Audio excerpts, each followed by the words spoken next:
आपल्या बाळाला आई सुद्धा मागितल्याशिवाय रडल्याशिवाय दूध पाजत नाही. खरं की खोटं आहे? आम्ही कर्मचारी जे पेन्शन आज घेतोय 54 दिवस संप करावा लागला आम्हाला. किती दिवस? 54 दिवस. आणि त्यावेळी एक छदामी मिळणार नाही अशी भाषा सरकारची होती. पण 54 दिवसाच्या संपानंतर सरकारला झुकावं लागलं आणि या राज्यातल्या कर्मचाऱ्यांना पेन्शन कायमस्वरूपी द्यावी लागली.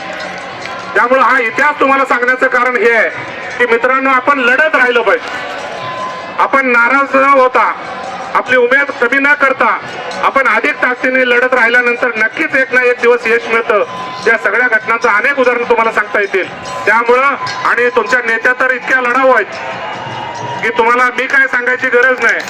या रणरागिणींना कसं पुढे न्यायचं, यांच्या माध्यमातून कसं लढायचं याच्या दृष्टीने त्यांना सगळी माहिती आहे. त्यामुळं आपण लढत राहूया. मी कायम शिक्षक, शिक्षकेतर कर्मचारी असोत, राज्य सरकारी कर्मचारी असोत, यांच्या अनुषंगाने मी तुमच्या सोबत आहे.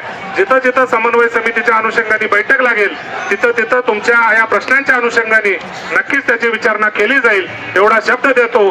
आणि तुम्हाला सगळ्या लढणाऱ्या भाऊ बहिणींना मी मनापासून शुभेच्छा देतो आणि थांबतो. धन्यवाद.